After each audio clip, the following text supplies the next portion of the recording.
mahar-mahar itu disebutkan ketika akad nikah. Nah, jika ketika akad nikah tidak disebutkan maharnya, maka akan berlaku namanya mahar mithil. Assalamualaikum warahmatullahi wabarakatuh.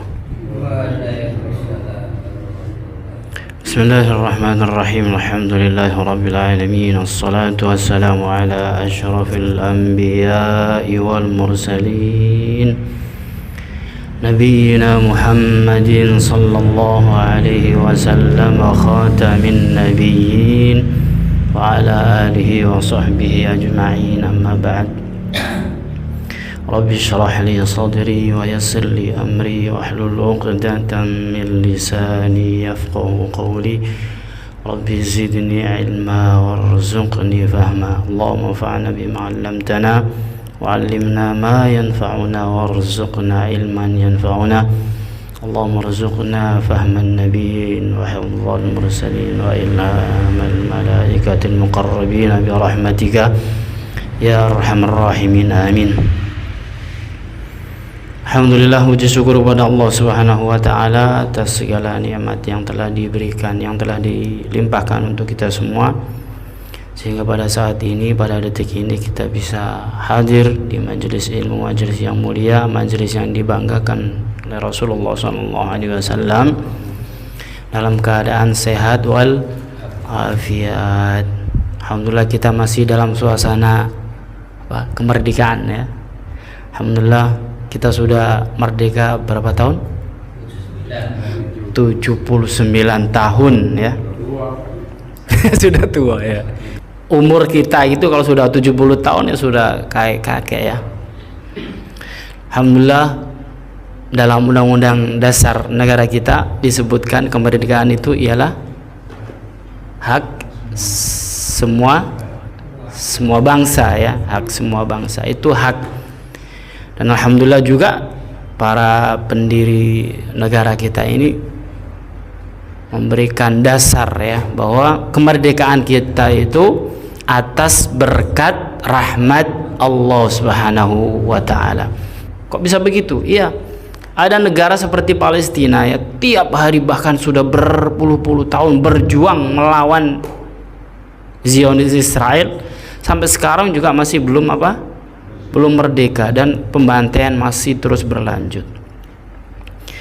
Dan walaupun kemerdekaan bukan berarti tidak ada upaya ya, banyak sekali pengorbanan yang sudah dikorbankan oleh pendahulu-pendahulu kita, baik hartanya maupun jiwanya, dalam merebut kemerdekaan. Juga dalam mempertahankan kemerdekaan pun masih ya, ada beberapa negara yang masih ingin menguasai negara kita Indonesia, dan itu baik di Jawa, di Makassar, di Aceh, di seluruh bagian pulau-pulau yang ada di Indonesia, semuanya ada pejuang-pejuang untuk menegakkan kebebasan yang alhamdulillah pada 17 Agustus tahun 1945 kita diproklamirkan ya sebagai negara yang merdeka, itu sebagai bangsa Indonesia. Merdeka itu artinya ya bebas ya, bebas, bisa berdiri sendiri, bisa menentukan diri sendiri, tidak ada campur tangan dari negara lain. Nah, kalau kemerdekaan dalam agama kita itu bisa dikatakan merdeka jika kita sebagai umat Islam sudah memiliki kesadaran penuh ya, sudah memiliki kesadaran penuh untuk beribadah, menyembah hanya semata-mata karena Allah Subhanahu wa taala.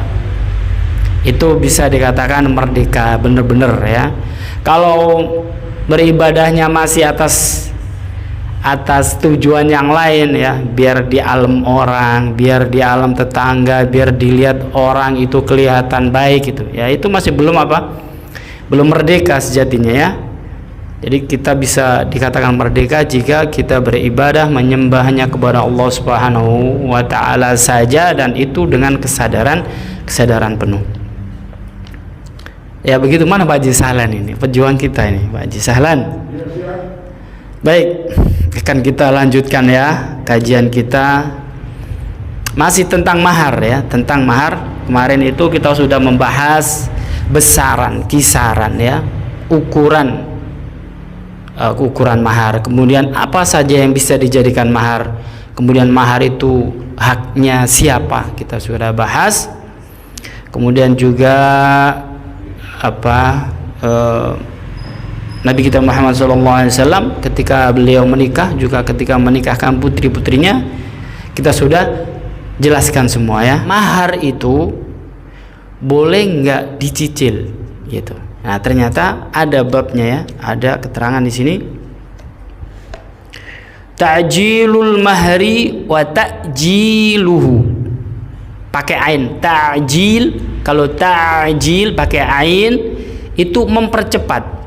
Kalau ta'jil pakai hamzah, ta'jil itu menunda ya, menunda. Ini kalau salah ucap bisa artinya apa? Berbeda. Kalau ta'jil pakai ain, ta'jilul mahri itu mempercepat pembayaran mahar. Wa ta'jiluhu, ta'jil pakai hamzah, ta'jiluhu itu memperlambat atau menunda bisa, atau menyicil bisa ya. Bisa diartikan menunda, memperlambat, mengakhirkan, semoyo, mencicil, nah itu ya. La yushtaratu ta'jilul mahri.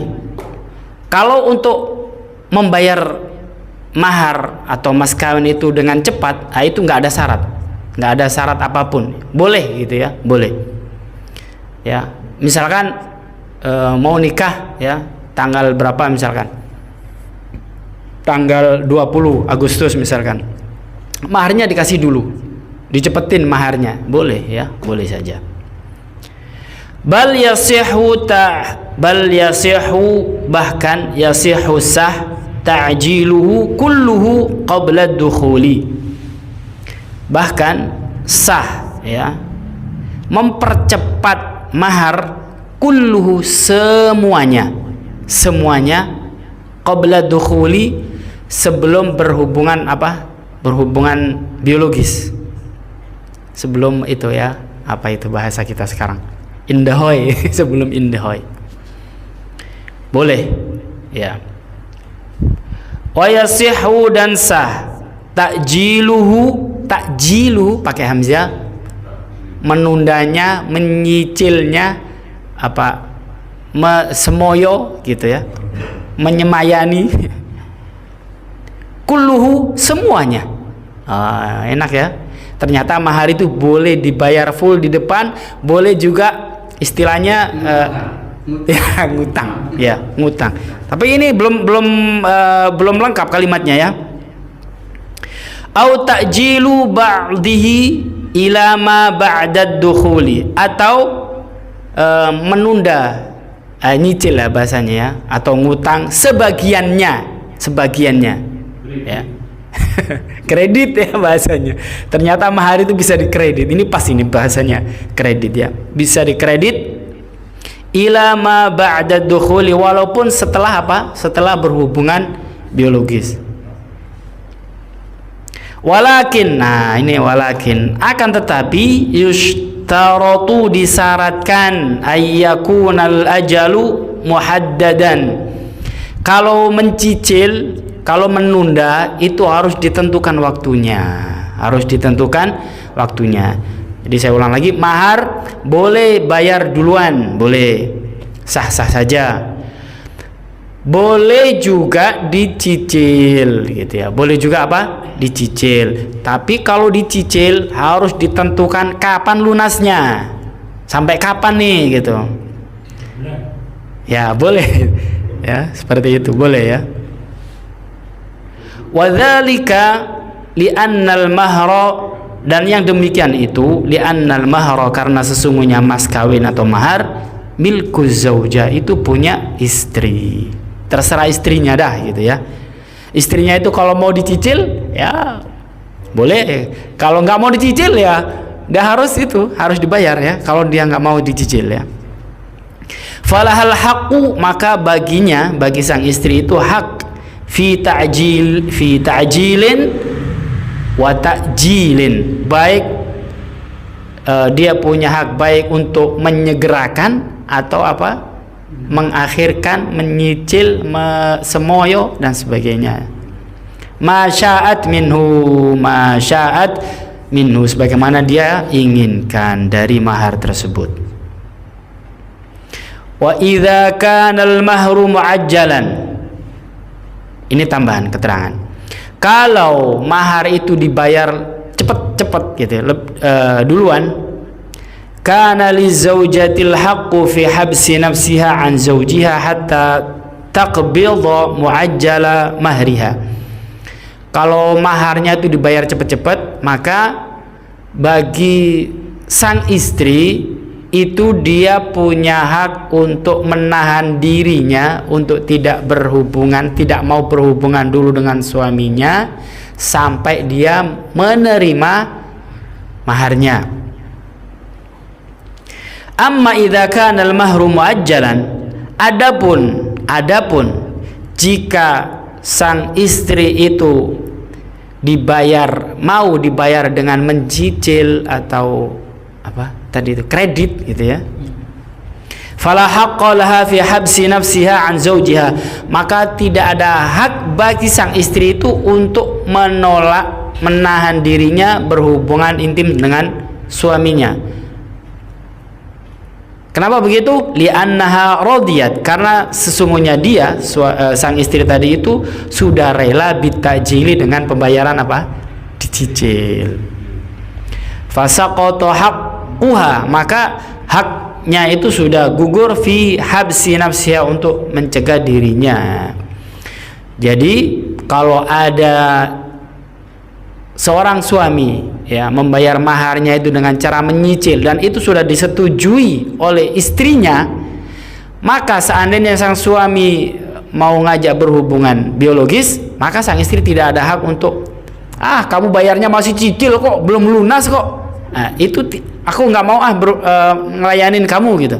Itu tidak diperbolehkan, sudah tidak ada hak ya. Karena apa? Karena dia sudah setuju dengan pembayaran dengan cara apa? Mencicil mahar. Nah ini kalau misalkan contoh ya, ada kasus. Bagaimana misalkan ada seorang, mana nggak ada Gojek di sini ya, ada seorang laki-laki kerjaannya itu ya Gojek lah, taruh ya Gojek atau sejenisnya gitu ya. Dia punya motor kreditan ya, itu satu-satunya yang dia miliki misalkan. Kemudian dia nikah dengan seorang perempuan, lalu perempuannya itu setuju dengan orang tersebut. Kemudian sang laki-laki itu mengutarakan, saya nggak punya harta yang lain selain motor saya ini, dan motor saya masih kreditan gitu. Itu sah nggak dijadikan mahar? Ternyata berdasarkan penjelasan tadi itu diperbolehkan, walaupun motornya masih kredit, tapi harus tahu, sang istri itu harus tahu waktunya ini sampai kapan lunasnya. Karena kan nanti kalau sudah dijadikan mahar, maka kepemilikan sudah beralih. Yang tadinya punya suami sekarang punya istrinya. Maka sang istri lebih baik sebelum akad nikah mengurus balik nama terlebih dahulu. Ya, itu baru motor ya, mungkin bisa berupa yang lain, bisa berupa mobil atau bisa berupa rumah gitu ya. Misalkan maharnya satu rumah, yang rumahnya itu masih cicilan 15 tahun misalkan. Ya dia harus tahu ya, sang istri harus tahu. Karena itu nanti yang akan jadi miliknya gitu. Maka dalam hal ini sebaiknya sang istri tadi itu melakukan proses pengalihan pemindahan hak milik ya, ngurus surat-suratnya, nanti di jangka waktu tertentu sampai lunas. Nanti di akhir, misalkan kalau motor rata-rata 4 tahun ya misalkan ya, jadi setelah 4 tahun maka motor itu sudah menjadi apa? Menjadi punya istrinya, karena itu berupa mahar. Istiqrarul mahri atau nusfihi atau nisfihi wa suqutihi. Ini ada keterangan penetapan mahar yang harus dibayar itu ada kalanya semuanya harus dibayar, ada kalanya separuhnya saja, ada kalanya nggak usah bayar. Nah, ini ada beberapa kondisi ya, ada beberapa kondisi. Yang pertama kondisi istiqraru kullil mahri. Ini ada ketetapan yang harus dibayar semuanya. Mahar itu harus dibayar semuanya. Misalkan Bang Sulaiman waktu nikah, kemudian disebutkan ketika akad nikahnya dengan besaran maharnya 10 juta misalkan ya. Nah, ada dua kondisi ya, ada dua kondisi yang harus dibayar. Harus dibayar full maksudnya. Harus dibayar full 10 juta, harus full. Kapan itu? Yang pertama, fima idza dakhala az-zawju bi zawjatihi. Yang pertama, kalau sang suami itu sudah berhubungan biologis dengan istrinya. Kondisi yang kedua, mautu ahadiz zawjaini, meninggalnya atau wafatnya atau matinya salah satu suami istri. Misalkan pengantin baru, kemudian sang suami meninggal ya, sang suaminya meninggal, maka sang istri berhak menerima maharnya 100% semuanya. Jadi misalkan ada suami istri ya, baru nikah, selesai nikah akad, baru beberapa saat jam kemudian ya, namanya orang meninggal kita nggak tahu, kemudian dia meninggal, maka mahar yang disebut tadi itu, misalkan Bang Sulaiman yang 10 juta tadi itu, maka 10 juta itu harus dibayarkan kepada istrinya walaupun belum berhubungan biologis. Itu aja ya. Dua sebabnya ya. Mahar itu harus dibayar full jika yang pertama sudah berhubungan biologis. Yang kedua, sang suami meninggal. Maka bagi sang istri berhak untuk mendapatkan mahar penuh. Kemudian ada beberapa keadaan, ada satu keadaan di mana mahar itu boleh dibayar hanya separuhnya saja. Hanya separuhnya saja ini. Misalkan kalau disebutkan dalam akad nikah maharnya itu 10 juta, maka dalam keadaan ini bayar separuhnya saja. Nah, kapan itu?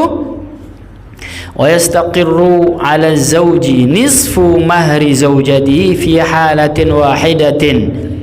Ada satu keadaan ya, wajib bagi seorang suami hanya membayar separuh dari maharnya kepada sang istri dalam keadaan satu saja. Kapan itu? Ma idza talaqaha ba'da 'aqdin sahihin, yaitu ketika sang suami setelah akad nikah ya, nikahnya sah, kemudian ditalak ya. Begitu akad nikah, selesai akad nikah, nikahnya sah, sang saksi sudah menyatakan sah. Begitu nggak lama dia ribut gitu ya, kemudian langsung talak ya, belum berhubungan biologis. Maka sang suami berkewajiban hanya membayar separuhnya saja ya, bayar separuhnya saja. Kalau tadi disebutkan 10 juta, maka yang dibayar 5 juta saja. Tetap bayar mahar ya, tetap bayar mahar walaupun itu hanya separuh. Wa dalilu hadzal hukmi qaulullahi azza wa jalla, dan dalilnya ada ini, dalilnya hukum seperti ini, surat Al-Baqarah ayat 237. A'udzu billahi minasy syaithanir rajim. Wa in talaqtumuhunna min قبل أن تمسوهن وقد فرضتم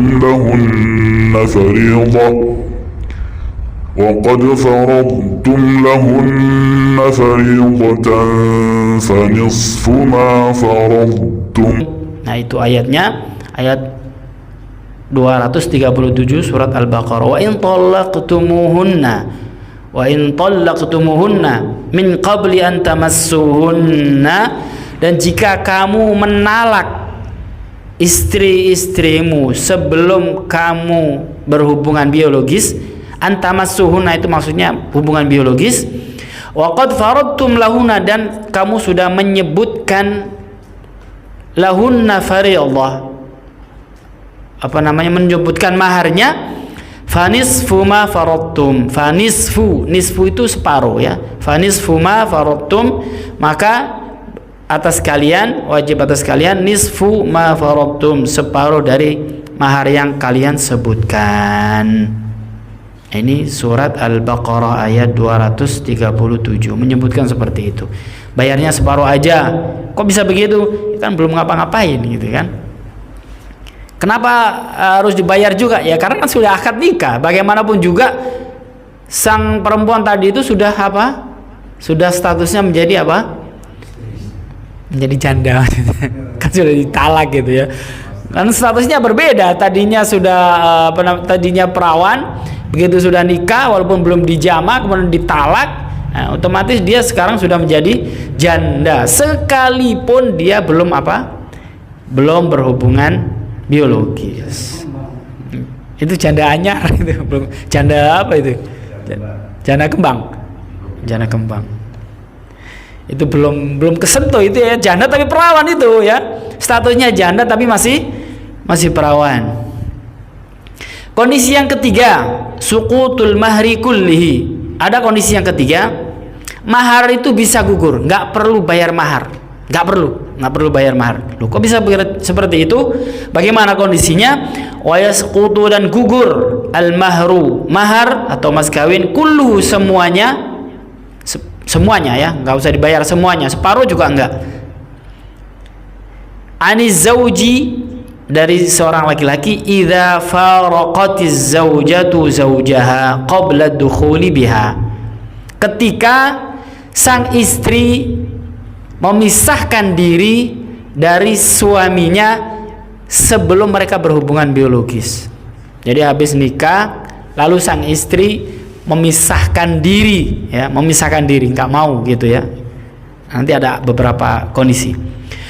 Wa kana hadzal firaqu nasyi'an bisababin minha, dan perpisahan ini ya disebabkan karena apa? Karena karena sang istrinya. Kama idza aslamat, seperti sebagaimana misalkan ada sepasang suami istri.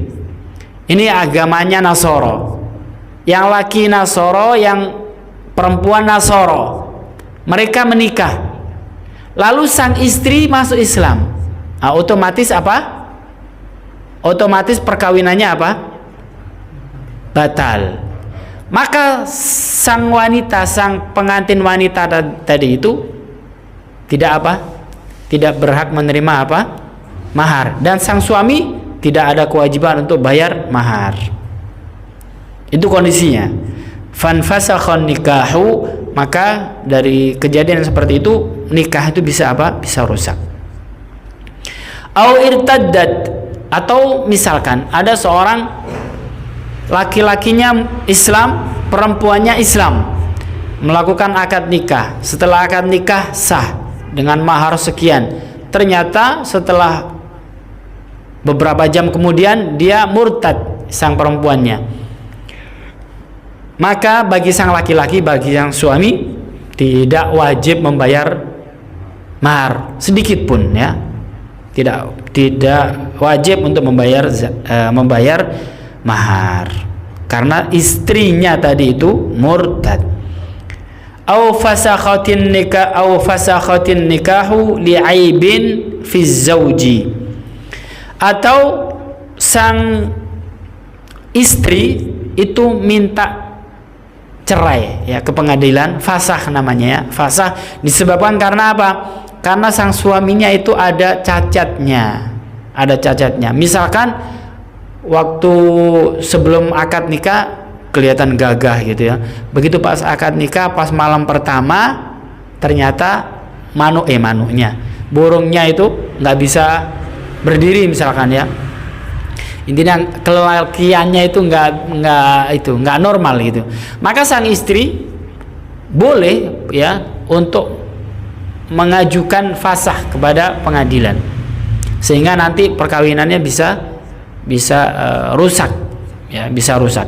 Dan ini sang laki-laki yang tadi itu tidak perlu tidak berkewajiban membayar mahar ya, karena belum ngapa-ngapain juga ya. Au fasakha az-zawju an-nikah li'aibin fiha, atau sebaliknya, ada laki-laki dan perempuan menikah. Malam pertama sang laki-laki normal ya, ternyata sang istrinya nggak normal, lubangnya misalkan dia buntu ya, mohon maaf kita bukan jorok, tapi ini kita sedang menerangkan hukum. Kemudian sang perempuan ternyata itunya buntu ya, nggak ada gitu ya, mungkin karena penyakit atau apa gitu ya. Kemudian sang laki-laki talak ya, maka sang laki-laki ini tidak berkewajiban membayar mahar dikarenakan ada aib alasannya ya yang ada di dalam istrinya. Misalkan contohnya tadi itu dia tidak memiliki lubang kemaluan misalkan. Fa innahu yasqutul mahru fi hadhil halat kulliha, maka yang demikian tadi itu bisa menggugurkan kewajiban mahar ya, di semua keadaan yang kita sudah jelaskan barusan itu bisa menggugurkan kewajiban untuk membayar mahar.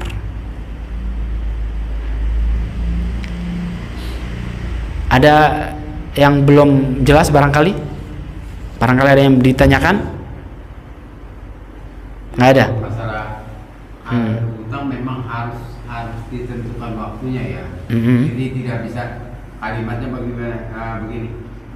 Nanti kalau saya sudah punya gitu ya, nggak bisa seperti itu ya.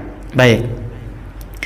Ya, ini kalau menurut penjelasan yang tadi ya, dalam pembayaran mahar yang pembayarannya itu melalui hutang ya, bisa kredit atau berjarak waktu atau bertempo, jika tidak ditentukan waktunya, maka di sini tidak ada kejelasan gitu ya. Tidak ada kejelasan. Maka disyaratkan pembayaran yang kredit itu harus ditentukan jarak waktunya biar tahu gitu. Kalau misalkan nggak ditentukan waktunya, pokoknya nanti kalau saya punya uang gitu misalkan, nah itu saja nggak cukup ya, karena kondisinya seperti ini tidak tahu kondisi, tidak menentu, sehingga tujuan sang perempuan yang tadinya kenapa sih dia mau dibayar dengan menyicil, karena ada kepastian, walaupun dicicil walaupun lama tapi ada kepastian, maka sehingga dia rela. Tapi kalau misalkan belum ada kepastian, itu bisa menghilangkan kerelaan sang istri. Dia merasa bimbang, dia merasa khawatir, sehingga tidak adanya kerelaan di dalam hatinya sang istri tadi itu. Maka tidak cukup jika hanya menyebutkan nanti kalau saya punya uang, gitu saja tidak cukup. Harus ditentukan waktunya. Demikian, Bang Iman. Kemudian apabila belum terbayar nih utang ya, kemudian sang istri ini meninggal, apa itu harus dibayarkan ke pihak keluarga atau gimana? Baik, ini enggak bedanya dengan hutang ya, namanya juga pembayaran yang nanti ya, atau kredit atau cicil, itu tetap bagi seorang suami berkewajiban untuk melunasinya. Adapun kalau misalkan sang perempuan itu sudah meninggal, maka dikasih kepada ahli warisnya. Jelas tetap harus dibayar. Harus ya, karena itu wajib ya, mahar itu hukumnya wajib. Nah, ini misalkan, ini kan semua mahar-mahar itu disebutkan ketika akad nikah. Nah, jika ketika akad nikah tidak disebutkan maharnya, maka akan berlaku namanya mahar mithil, mahrul mithil. Jadi mahar itu ada dua. Yang pertama mahar musamma, yang kedua mahar mithil. Mahar musamma maksudnya mahar yang disebutkan ketika akad nikah atau sudah ada omongan kesepakatan terlebih dahulu sebelum akad. Walaupun di akad nggak disebutkan, tapi sudah ada kesepakatan sebelum akad, itu tetap namanya mahar musamma, karena sudah tahu lah gitu ya. Nah, jika ada pernikahan siapapun itu, kapanpun, baik yang dulu-dulu nih, yang tua-tua misalkan, dulu kayaknya saya nggak nyebutin mahar, maka itu berlaku mahar misil, namanya mahar misil. Mahar misil itu apa? Mahar misil itu mahar yang harus dikeluarkan, atau harta atau sesuatu yang setara dengan harta seperti surat saham dan sebagainya, atau juga yang berupa manfaat. Intinya yang harus dibayarkan oleh seorang suami untuk istrinya dengan ukuran orang yang semisal istrinya. Maksudnya orang-orang terdekat dengan istrinya, ukurannya menurut adat. Jadi misalkan wah saya lupa nih, istri saya itu nggak saya sebutin maharnya gitu ya, misalkan. Jadi saya nggak tahu ini saya harus ngasih mahar berapa gitu ya. Maka carilah kerabatnya. Biasanya kerabatnya itu dikasih mahar berapa. Nah itu nanti ada beberapa syarat ya. Ada beberapa syarat. Saya ulang lagi, jika tidak disebutkan mahar di dalam akad pernikahan atau tidak ada kesepakatan mahar sebelum akad nikah, maka akan berlaku mahar misil. Mahar misil itu ada dua solusi. Solusi yang pertama, nanti Pak Hakim yang ngasih solusi. Pak Hakim itu solusi pertama. Pak Hakim, ini kita kemarin nikah nggak ada kesepakatan masalah maharnya berapa. Nanti Pak Hakim yang menentukan ya, pemerintah ya. Dalam hal ini pemerintah, hakim ya. Nanti ditentukan. Nah, hakim menentukan mahar misil berapa besarannya itu nanti ada beberapa tahapan, ada beberapa kriteria. Dilihat cantik apa enggak, muda apa tua, perawan apa janda, ini orang kaya apa orang miskin. Itu ada beberapa kriteria, nanti ada di belakang babnya. Itu solusi yang pertama adalah apa? Yang menentukan hakim. Yang kedua, bisa ditentukan oleh sang suami dengan persetujuan istri. Itu saya ulang lagi. Kalau hakim yang menentukan, itu nggak harus ada persetujuan antara suami istri. Suami istri mau setuju nggak setuju, hakim ngetok jeder mahar misil sekian juta. Nah itu mau ribut nggak ribut, mau setuju nggak setuju, mau kurang mau kebanyakan, itu harus dibayar. Semuanya hakim tidak disyaratkan adanya persetujuan antara suami istri. Tapi kalau mahar misil yang ditentukan sang suami, itu harus ada persetujuan sang istri. Harus ada persetujuan sang istri. Misalkan waktu nikah nggak disebutin dan nggak ada kesepakatan maharnya berapa, kemudian sudah akad nikah, sudah berhubungan segala macam, baru ingat, baru tahu gitu ya. Maka sang suami menentukan, misalkan dulu kan kamu belum tak kasih mahar, sekarang tak kasih mahar 10 juta ya. Kemudian sang istri misalkan dikit amat nggak mau itu berhak, sang istri itu berhak ya. Akhirnya sampai tawar menawar, sampai mereka saling deal ya, saling sepakat gitu, saling sepakat, karena harus ada disyaratkan adanya kesepakatan dari sang istri. Kalau sang istrinya misalkan minta mobil atau rumah, ya udah aku minta rumah ini aja misalkan, ya harus ya. Makanya sebaiknya mahar itu disebutkan di awal gitu ya. Harus disebutkan di awal, itu lebih aman ya. Masa sudah nikah terus maharnya belum tahu, nggak jelas, nanti ada, yaitu tadi ada perselisihan seperti semacam ini. Tapi kalau misalkan dia sang suami merasa keberatan, enak aja, rumah ini mah berapa harganya, bisa 700 juta ya kan, nggak mau ya kalau nggak mau kita ke pengadilan gitu, akhirnya ke pengadilan. Nah, nanti jalan yang kedua tadi itu jalan yang pertama tadi itu ya, hakim yang ngetok palu yang menentukan berapa besaran mahar misilnya. Ini Bang Muni dulu berapa Bang Muni mas kawinnya Bang Muni, maharnya waktu nikah? 600. Nggak apa-apa, yang penting disebutkan dan sudah jelas. Kalau sudah diberikan ya sudah nggak ada ini lagi ya kewajiban. Kalau seandainya nuntun gitu, nuntun misalkan dulu kan cuma 600, kurang kayaknya maharnya nih, saya mau nambah gitu. Oh nggak bisa ya, kita sudah bayar lunas waktu itu ya, seperti itu. Kalau seandainya dulu kan belum ada mahar nih, itu repot ini ya. Waduh, nanti sang istri bisa menuntut mahar itu bisa tinggi ya. Ya itu haknya, itu hak sang istri ya, jika tidak dikasih mahar ketika menikah. Sudah isa ya, alhamdulillah. Baik, mahar misil ini yaitu intinya, tapi sebenarnya masih banyak perkara-perkara atau persoalan-persoalan yang berhubungan dengan mahar misil. Tapi secara garis besar seperti itu, jika suatu pernikahan tidak disebutkan maharnya dan tidak ada kesepakatan sebelumnya, maka itu akan berlaku mahar misil. Dan solusinya adalah yang pertama, pergi ke hakim nanti yang menentukan besaran mahar misilnya, atau sang suami sendiri menentukan mahar misilnya dengan persetujuan sang istri. Wallahu a'lam bishawab. Insyaallah selesai depan akan kita sambung lagi dengan bab baru tentang al-mut'ah ya. Al-mut'ah, apa itu al-mut'ah? Al-mut'ah itu uang yang harus dibayar oleh seorang suami jika menceraikan sang istri ya.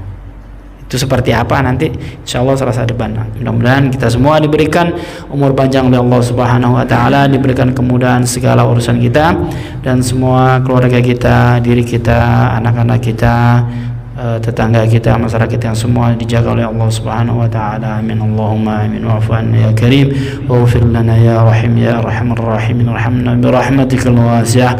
Da'wahum fiha subhanakallahumma wa tahiyyatuhum fiha salam wa akhiru da'wahum alhamdulillahi rabbil alamin. Wassalamu alaikum warahmatullahi wabarakatuh.